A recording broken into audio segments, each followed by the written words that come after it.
हम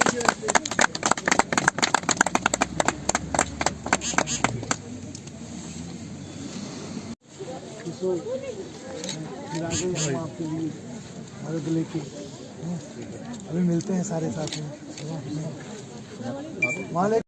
सलाम वालेकुम, कैसे हैं आप सब?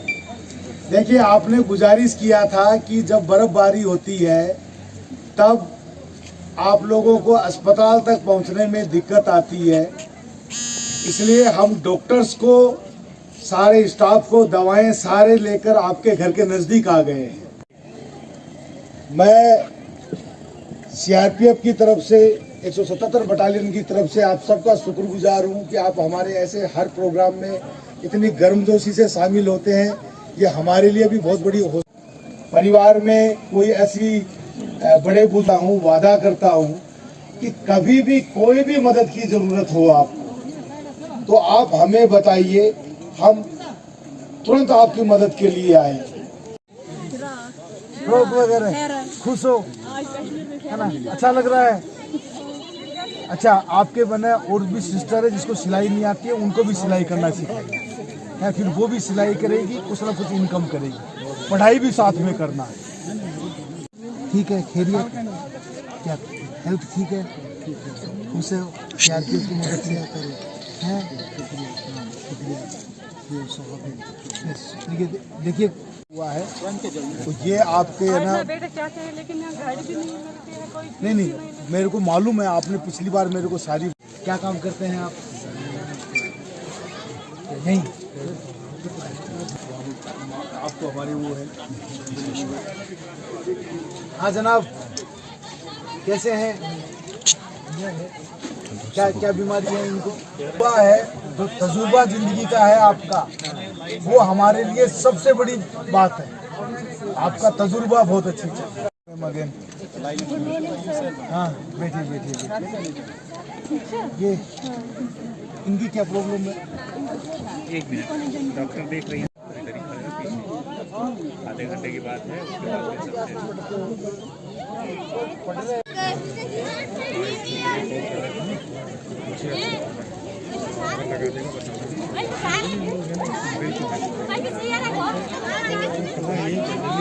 मेरा नाम गुलशना बेगम है। आप कहाँ से हैं? निंगली बाला से। बता दीजिए आज क्या बात है? आज लोग बहुत खुश है, फ्री में दवाइयाँ मिल रही है, अस्पताल जाने की ज़रूरत भी नहीं है। और ये जो बड़े साहब है हमारी बहुत मदद कर रहे हैं। और ये पहली बार नहीं है, इससे पहले भी ये कैंप में आए, फ्री में राशन दी, चिनार बाग में आए, मेडिकल कैंप लगवाया, दरिया किनारे पे भी इसने मेडिकल कैंप लगवाया, बार बार हमारी मदद की, अभी भी कर रहे हैं। हमें बहुत खुशी महसूस हो रही है। ये कौन लोग कर रहे हैं? सीआरपी वाले जो सीओ साहब हैं वहीं कर रहे हैं।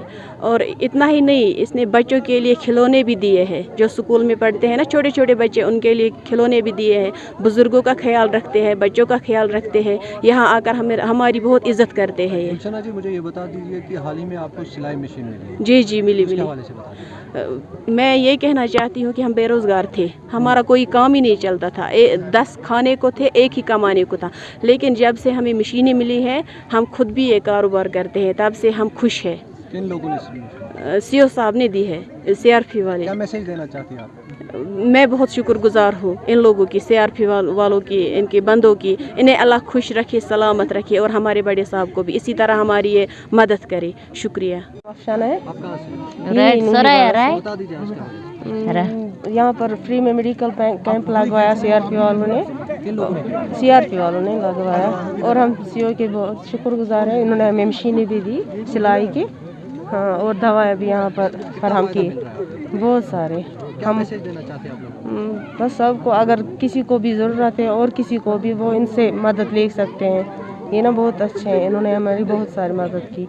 मेडिकल कैंप है निंगली एरिया में मुनक्किद हुआ है। जैसे आपने वादा किया था कि बर्फबारी में यहाँ पे मेडिकल कैंप ऑर्गेनाइज करेंगे, वो आप वादा आपने पूरा किया है। लोगों का सहयोग भी बहुत ज़्यादा रहा है, इसके हवाले से? सीआरपीएफ अपने तैनाती के इलाके में केवल वहाँ शांति व्यवस्था बनाए रखने या आतंकवाद विरोधी अभियानों के लिए ही नहीं, वहाँ की आवाम की खुशहाली, बेहतरी और अच्छे स्वास्थ्य के लिए भी लगातार प्रयास करती है। इसी क्रम के अंदर ये मेडिकल कैंप यहाँ पर आयोजित किया गया है। इससे पहले भी हमने इस वर्ष कई मेडिकल कैंप आयोजित किए गए हैं। निंगली के लोगों ने ये गुजारिश किया था कि बर्फ़बारी के दौरान यहाँ से अस्पताल उनके लिए पहुँचना मुश्किल हो जाता है और जो उम्रशुदा लोग हैं उनके लिए तो और ज़्यादा तकलीफ़ें होती हैं। तो बर्फ़बारी के दौरान एक मेडिकल कैंप यहाँ आयोजित किया जाए। इसी उनसे किए हुए वादे के अनुसार ही बर्फ़बारी के बाद में ये मेडिकल कैंप आज आयोजित किया है। इसमें इनका फ्री चेकअप और कंसल्टेशन के साथ में जितने भी तरह के टेस्ट और इन्वेस्टिगेशन की ज़रूरत है वो सारी व्यवस्था भी की गई है और दवाएं भी इनको फ्री ऑफ कॉस्ट उपलब्ध करवाया जाएगा। इस मेडिकल कैंप के अंदर सीआरपीएफ के डॉक्टर, सिविल एडमिनिस्ट्रेशन के डॉक्टर, लेडी डॉक्टर और स्पेशलिस्ट उनको भी यहाँ पर बुलाया गया है, जिससे भी जितनी भी तरह की बीमारियाँ हैं वो सबका इलाज इनके घर के नज़दीक पहुँच के कराया जा सके। सर, जब हमने लोगों से बात की, उनका कहना है कि सीओ साहब जो भी वादा करते हैं पूरा करते हैं। नहीं, ये तो यहाँ के लोगों का स्नेह है। हमारा इनके साथ में बहुत इंटरेक्शन होता रहता है और ये अपनी जो भी ज़रूरतें, प्रॉब्लम हमें बताते हैं, हम उनमें उनकी मदद करने की कोशिश करते हैं। सीआरपीएफ अपनी तैनाती की जगह पर जवान वहाँ की आवाम की बेहतरी के लिए लगातार भरसक प्रयास करते हैं। तो इसी क्रम में यदि इन्होंने कोई गरीब परिवार है, उसका सोर्स ऑफ इनकम नहीं है, उन्होंने सिलाई मशीन के लिए रिक्वेस्ट किया, या कोई बच्चा है जो उसको पढ़ाई के लिए बुक्स की मदद चाहिए या कोचिंग के लिए उसको कोई हेल्प चाहिए, स्कूल के बच्चे या कोई स्पोर्ट्स क्लब है वो स्पोर्ट्स आइटम्स वगैरह के लिए रिक्वेस्ट करता है, तो हम उनकी रिक्वेस्ट को ध्यान में रखते हुए उनको सारा सामान मुहैया करवाते हैं। और इनका ऐसा अच्छा वार्म रिस्पॉन्स हमारे लिए भी बहुत हौसला अफजाई की बात होती है कि सिक्योरिटी फोर्सेज अपनी ड्यूटी के अलावा पब्लिक के साथ में इतने कोर्डियल रिलेशन के साथ में अपनी ड्यूटी कर रहे हैं। सर, मेडिकल कैंप निंगली में ही क्यों, सोपोर में क्यों नहीं सर? नहीं, सोपोर में पहले से मेडिकल सेटअप उपलब्ध है, प्राइवेट और गवर्नमेंट सेटअप सारा का सारा है।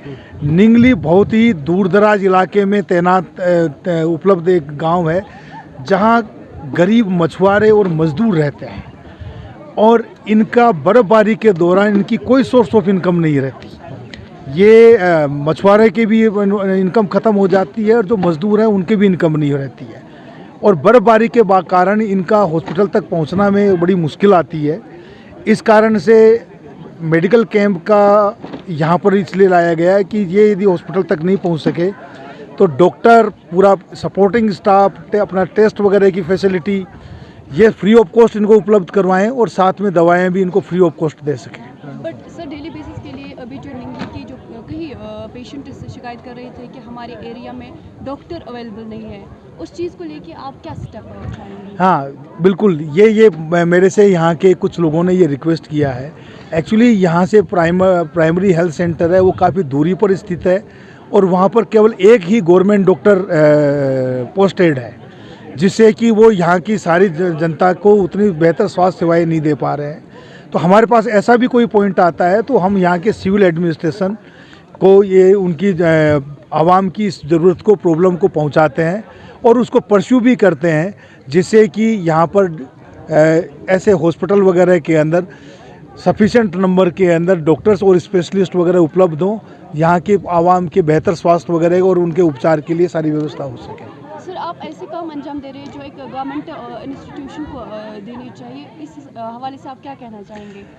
देखिए, हम भी एक गवर्नमेंट मशीनरी का ही पार्ट है। आपका पार्ट नहीं है ये, इसके लिए गवर्नमेंट ने ऑलरेडी रखे डिपार्टमेंट्स रखे, नहीं, कई मशीन की बात करें या जो बाकी जो ये मेडिकल कैंप या दीगर जो शिकायतें लोग आपके पास लेके आते हैं उन चीज़ों के हवाले से। नहीं, देखिए, राशन कार्ड के हवाले से एक अभी आपके पास एक, हाँ, हमारा पब्लिक से बड़ा इंटरेक्शन होता रहता है। हम स्कूल में भी बच्चों से इंटरेक्शन करते हैं और जो यहाँ के सरपंच है, जनप्रतिनिधि है, आवाम है, उनसे बीच बीच में इंटरेक्शन होता रहता है और वो अपनी कोई भी ज़रूरत, कोई भी प्रॉब्लम बताते हैं। तो यदि वो सीआरपीएफ अपने लेवल पर उसको मदद कर सकती है तो उसको तुरंत करती है। कुछ मामलों में वह सिविल एडमिनिस्ट्रेशन के द्वारा है। अब जैसे आज जो जिक्र कर रहे हैं, कुछ ऐसे गरीब परिवार हैं जिनका अभी तक राशन कार्ड नहीं बना है। अब सीआरपीएफ उनका राशन कार्ड बनाने में मदद करेगी। हम जो यहाँ के जो लोकल एडमिनिस्ट्रेशन है उनको ये बात पहुँचाएंगे और हमारा जवान साथ में जाके उनका राशन कार्ड बनवाएगा। इसी लाइन पर हमने जो प्रधानमंत्री आयुष्मान कार्ड है वो है भी, बहुत सारे यहाँ गरीब परिवारों को वो कार्ड भी बनवा के उपलब्ध करवाया, जिससे कि उनके परिवार में कोई बीमार है उसके इलाज में जो पैसा खर्च हो रहा था अब वो फ्री ऑफ कॉस्ट उस आयुष्मान कार्ड की बदौलत हो रहा है। तो सीआरपीएफ ऐसे काम जो कि सिविल एडमिनिस्ट्रेशन के द्वारा होना होता है, और ये लोग गरीब लोग दूर दराज गांव में रहने के कारण वो सारे नहीं करवा पा रहे हैं, तो वो भी सारा करवाने में मदद करती है।